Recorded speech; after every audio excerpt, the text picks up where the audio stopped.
പ്രധാനപ്പെട്ട പ്രഭാഷണങ്ങളൊക്കെ കഴിഞ്ഞിരിക്കുന്നു.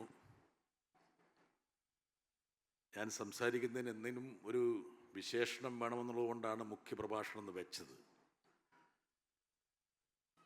എനിക്ക് സന്തോഷമുണ്ട്, ബഹുമാനപ്പെട്ട മന്ത്രി പറഞ്ഞതുപോലെ കൈരളി അതിൻ്റെ ഒരു ദൗത്യം ഉത്തരവാദിത്വം നിർവഹിക്കുന്നതിൻ്റെ ഭാഗമായിട്ടാണ് ഈ ഒരു പരിപാടി, ഈ ഒരു അവാർഡ് ഞങ്ങൾ സംഘടിപ്പിക്കുന്നത്. ഓരോ വർഷം വലിയ സമ്പത്തുണ്ടാക്കുന്ന, വലിയ വിജയം കൊയ്യുന്ന കർഷകരെ അല്ല, മണ്ണിനോട് ചേർന്ന് നിന്ന് പ്രതിബദ്ധതയുള്ള കർഷകരെയാണ് കൈരളി ആദരിക്കുന്നത്. ഇപ്പം തന്നെ 2 അവാർഡുകൾ നമ്മൾ കൊടുത്തു കഴിഞ്ഞു. ആ അവാർഡുകളുടെ പ്രത്യേകത എന്താണെന്നുള്ള കാര്യം നിങ്ങൾക്ക് മനസ്സിലായിട്ടുണ്ടാവും. ഇപ്പം ഇവിടെ ഇരിക്കുന്ന, ഈ വേദിയിലിരിക്കുന്നവരെല്ലാം ഏറെക്കുറെ കർഷകരാണ്, 1-2 പേരൊഴിച്ച്. അതെ, CK കരുണാകരൻ അഡ്വക്കേറ്റ് ഇതുവരെ എന്തെങ്കിലും കൃഷി ചെയ്തതായിട്ട് എനിക്കറിയില്ല. അതെ, ബാക്കിയുള്ളവരൊക്കെ കർഷകരാണ്. മോനായി സാറും കൃഷി ചെയ്തതായിട്ട് എനിക്കൊരു അറിവില്ല. ബാക്കി എല്ലാവരും കർഷകരാണ്. സലിം കുമാർ ആണെങ്കിൽ ഒരുപാട് കൃഷികൾ പരീക്ഷിച്ച് പരാജയപ്പെട്ടിട്ടും പുതിയൊരു കൃഷിയുമായിട്ട് ഇപ്പം മുമ്പോട്ട് പോവുകയാണ്. അദ്ദേഹം എന്നോട് ചെവി പറഞ്ഞ് മമ്മൂക്ക ചെയ്യുന്ന വിഡ്ഢിത്തമാണ്. ഞാൻ എന്താണെന്ന് ചോദിച്ചു. നീച്ച കിട്ടുന്നേക്കാളും പൈസ ഞാൻ കൂൺ കൃഷി ചെയ്തിട്ട് ഇപ്പോൾ ഉണ്ടാക്കിക്കൊണ്ടിരിക്കുകയാണെന്ന്. അതെ, ഇവിടെ ഒരു പ്രഭാഷണം നടത്തിയപ്പോൾ അദ്ദേഹം അതിനെക്കുറിച്ച് മിണ്ടിയില്ല. എന്താ കാരണം എന്ന് വെച്ചാൽ, മിണ്ടിയ വേറെ ആരെങ്കിലും കൂൺ കൃഷി ചെയ്ത് ലാഭം ഉണ്ടാക്കുമെന്നുള്ള ഒരാശങ്കയുണ്ടായി. മാത്രമല്ല, മമ്മൂക്കയാണെങ്കിൽ ഒരുപാടുപ്പെട്ട എല്ലാ കൃഷിയും ചെയ്യുന്ന ആളാണ്.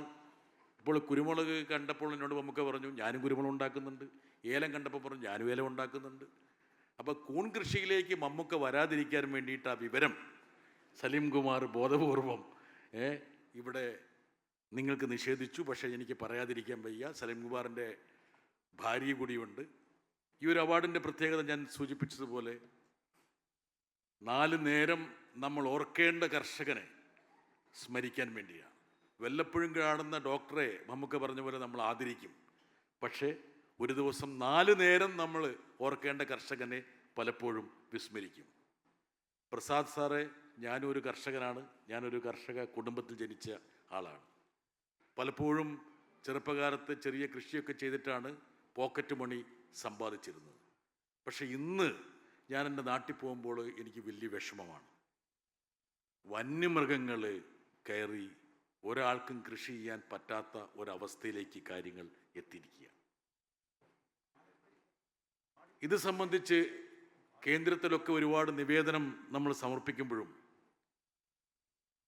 വനം അല്ലെങ്കിൽ വന്യമൃഗങ്ങൾ ഇതാണ് അവരുടെ ഫോക്കസ്.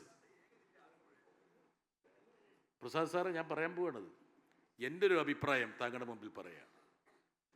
ഈ പന്നിയൊക്കെ കൊന്ന് മനുഷ്യന് തിന്നാനുള്ള ഒരു സാഹചര്യം നിങ്ങൾ ഉണ്ടാക്കണം.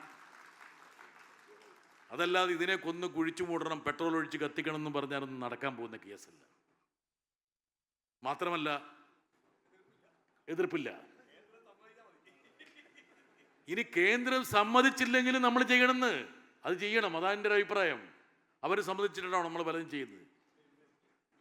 അതുകൊണ്ട് എൻ്റെ ഒരു എളിയ അഭ്യർത്ഥനയാണ്, കൃഷിയെ രക്ഷപ്പെടുത്തണമെങ്കിൽ സ്വാഭാവികമായിട്ടും ധീരമായിട്ടുള്ള ചില ചുവടുവെപ്പുകൾ നടത്തണം. മറ്റൊരു അഭിപ്രായം, എൻ്റെ ഒരു അഭിപ്രായം, ഇത് പറയുന്നത് കൊണ്ട് വേറെ ഒന്നും വിചാരിക്കരുത്. ഞാൻ പല സ്ഥലങ്ങളിലും പോകുമ്പോൾ അത്ഭുതപ്പെടാറുണ്ട്, വിദേശ രാജ്യങ്ങളിലൊക്കെ. ഇപ്പം ഇസ്രയേലിലൊക്കെ മമ്മൂക്ക പറയാറുണ്ട്, പൊടിമണലിലാണ് കൃഷി, മണ്ണ് വേണ്ട കൃഷിക്ക്, ആകാശത്തേക്ക് കൃഷി ഒരുക്കുകയാണ്. മണ്ണില്ലാതെ കൃഷി ചെയ്യുന്ന ഒരു കാലത്തേക്ക് ലോകം പ്രവേശിക്കുമ്പോഴും നമ്മൾ പലപ്പോഴും പരമ്പരാഗത കൃഷി രീതികളിൽ ഇങ്ങനെ പിടിച്ചു തൂങ്ങണോ എന്നുള്ള കാര്യം നമ്മൾ ആലോചിക്കേണ്ട കാര്യമാണ്. പാരമ്പര്യത്തെ ചേർത്ത് നിർത്തുമ്പോൾ പോലും നമ്മുടെ ഉൽപ്പാദനക്ഷമത വർദ്ധിപ്പിക്കാൻ വേണ്ടി നമ്മൾ എന്ത് ചെയ്യണമെന്ന് ആലോചിക്കണം. എൻ്റെ നാട്ടിൽ തളിപ്പറമ്പിൽ ഒരു പാവപ്പെട്ടൊരു മനുഷ്യൻ, അദ്ദേഹത്തോട് ഞാൻ സംസാരിച്ചു, അബ്ദുള്ള എന്ന് പറഞ്ഞ ആളാണ്. അദ്ദേഹം പറഞ്ഞു 180 രൂപ ഒരു നാളികേരത്തിന് കിട്ടും, ഉറപ്പിച്ച് പറയുകയാണ്. ഒരു കൊപ്ര കച്ചവടക്കാരൻ്റെ മകനായിരുന്നു. വെറുതെ പോകുന്ന ഈ പറയുന്ന തേങ്ങാവെള്ളം സംഭരിച്ച് ആദ്യം വിനെഗർ ഉണ്ടാക്കി പരാജയപ്പെട്ടു. സലിംകുമാറിന് സംഭവിച്ച പോലെ. സലിംകുമാർ പണ്ട് പശുവും വളർത്തിയതില്ലേ? പശു ഉണ്ടോ ഇപ്പോൾ? ഉണ്ട്. ഓക്കെ, അതൊന്നും മിണ്ടുന്നില്ല ഇവിടെ കേട്ടോ. ഓക്കെ, വിനാഗിരി ഉണ്ടാക്കിയത് പരാജയപ്പെട്ടു. പക്ഷെ ആ പരാജയത്തിൽ നിന്ന് അദ്ദേഹം വീണ്ടും മുമ്പോട്ട് പോയി. ഇന്ന് വിദേശത്തേക്ക് കയറ്റുമതി ചെയ്യുന്ന നാറ്റാഡി കൊക്കോ എന്നുള്ളൊരു ഉൽപ്പന്നം ഉണ്ടാക്കുകയാണ്. അതായത് റബ്ബർ ഷീറ്റ് പോലെ ഒരു കൾച്ചർ, ബാക്ടീരിയ കൾച്ചറുമായി ചേർത്ത് ഈ പറഞ്ഞ തേങ്ങാവെള്ളത്തിൽ നിന്ന് ഒരു റബ്ബർ ഷീറ്റ് പോലെ ഒരു ഉൽപ്പന്നം ഉണ്ടാക്കി അത് പീസായിട്ട് കട്ട് ചെയ്ത് ഐസ്ക്രീമിലൊക്കെ ഉപയോഗിക്കുന്ന വലിയ വിലയുള്ള ഒരു ഉൽപ്പന്നമാണ്. നമ്മുടെ ഇവിടുത്തെ ശരത്തും ചന്ദ്രശേഖറും രാജേന്ദ്രനൊക്കെ ഒരുപക്ഷെ ആ അബ്ദുള്ളയെ അവാർഡിന് പരിഗണിക്കുമെന്ന് വിചാരിച്ചു. പക്ഷേ എം ഡിക്ക് എന്തോ താല്പര്യമുണ്ടെന്ന് വിചാരിച്ചിട്ടായിരിക്കാം ജൂറി അംഗത്തെ സ്വാധീനിച്ചിട്ട് അയാൾക്ക് അവാർഡ് കൊടുത്തുമില്ല. അതെ, ഞാൻ പറഞ്ഞു വരുന്നത് അങ്ങനെ ഒരു ഇന്നൊവേഷൻ പലരും ഈ രംഗത്ത് നടത്തുന്നുണ്ട്. അപ്പോൾ കൃഷിയെ രക്ഷപ്പെടുത്തണമെങ്കിൽ സ്വാഭാവികമായിട്ടും അതിനുള്ള സാഹചര്യം ഒരുക്കണം. ഇന്നൊവേഷൻ്റെ പാതയിലേക്ക് നമ്മൾ പോകണം. ലോകത്ത് നടക്കുന്ന പല പരീക്ഷണങ്ങളും നമ്മുടെ ഭൂമികയിലേക്ക് നമ്മൾ കൊണ്ടുവരണം. ഇപ്പം സഖാവ് വിജയരാമൻ സംസാരിച്ചപ്പോൾ ഞാൻ അത്ഭുതപ്പെട്ടു. ഈ തിരക്കിനിടയിൽ മൂപ്പർ എന്തെല്ലാം ഗവേഷണം നടത്തി വച്ചിരിക്കുന്നു. ഉറുമ്പിനെ കുറിച്ചൊക്കെയാണ് ഗവേഷണം നടത്തി വന്നേക്കുന്നത്. ഉറുമ്പില്ലെങ്കിൽ നമ്മുടെ ജീവിതം അസാധ്യമാണ്. എനിക്ക് അത്ഭുതമുണ്ട്. എന്താ കാരണം വെച്ചാൽ ഈ ഒരു കൃഷിവേദി ഓരോ ആളുടെ മനസ്സിലുള്ള ഒരുപാട് കാര്യങ്ങൾ പുറത്തേക്ക് വരാൻ വേണ്ടി സഹായകരമായി എന്നുള്ള കാര്യമാണ്. കൃഷി എന്നുള്ളത് ഒരു പക്ഷേ നമ്മുടെ നിലനിൽപ്പാണ്. ഇപ്പോൾ ഇവിടെ തന്നെ ഈ അവാർഡിന് നമ്മുടെ ജോസ് കാടാപ്പുറവും മകൻ ക്രിസ്റ്റിയും വന്നിട്ടുണ്ട്. അവർ ന്യൂയോർക്കിൽ കൃഷി ചെയ്യുന്ന ആൾക്കാരല്ല, പക്ഷേ കൃഷിയോടുള്ള മമത കാരണം അവർ ഒരു ദിവസം കൂടി നിന്നിട്ട് അവർ ഈ പരിപാടിയിൽ സംബന്ധിച്ച് പോകുകയാണ്. എനിക്ക് ഈ അവസരത്തിൽ കൂടുതലൊന്നും പറയാനില്ല.